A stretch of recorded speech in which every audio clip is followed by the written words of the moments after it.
அண்ணா race ஓட்டுற car டயர்லாம் பட்டனே இல்லைண்ணா எப்படிண்ணா ஓட்டுறது?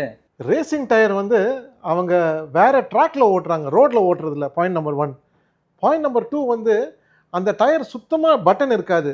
பட்டன் ஏன் இல்லைன்னா அவங்க வந்து ட்ரை ட்ராக்ல ஓட்டுறாங்க. இப்போ நீங்கள் ஒரு நார்மல் டயர் பார்த்தீங்கன்னா அதில் குரூவ்ஸ் இருக்கும். இந்த குரூவ்ஸோட 90% ஒர்க் ஆக்சுவலாக என்ன பண்ணுறதுன்னா வாட்டர் சேனல் பண்ணுறதுக்கு. ஸோ வெட் ரோட்டில் போகிறப்போ அந்த வாட்டர் வெளியே ஈஸியாக சேனல் பண்ணுறதுக்கு இந்த குரூவ்ஸ் வைக்கிறாங்க. இந்த நார்மல் ரோட்டில் ஓட்டுறப்போ இந்த குரூவ்ஸ் போட்ட டயர் ஓட்டினா தான் உங்களால் ஸ்டெபிலிட்டி கிடைக்கும். வெட் ரோட்டில் ஓட்டினீங்கன்னா கம்ஃபர்டபுளாக இருக்கும், ஹைட்ரோப்ளேனிங் ஆகாது, ப்ராப்ளம் வராது. ஆனால் நீங்கள் பார்த்தீங்கன்னா ஒரு நார்மல் இந்த ட்ராக்ல ஓட்டுற டயர்லாம் சுத்தமாக பட்டன் ஏன் இருக்காதுன்னா அது ட்ரை ரோடு, சுத்தமாக தண்ணி இருக்காது அங்கே. அண்ட் இருந்தால் ட்ராக்ல மட்டும்தான் அது ஓட்டலாம். நீங்கள் பார்த்தீங்கன்னா அவங்க வந்து டயர் சேஞ்ச் ஒரு 10 ரவுண்டு கழிச்சு டயர் சேஞ்சுக்கு வருவாங்க. அந்த டயர் கூட உங்களுக்கு பார்த்தீங்கன்னா ஒரு 8 ரவுண்ட்ஸ் 10 ரவுண்ட்ஸ் தான் ஹோல்ட் ஆகும். அதுக்கு மேலே ஸ்டெபிலிட்டி இருக்காது அந்த டயருக்கும். அந்த டயரை தூக்கி அடுத்த டயர் போடுவாங்க. அவங்க ரிம்மன் டயர் ரெடியாக வைப்பாங்க மாட்டுறதுக்கு.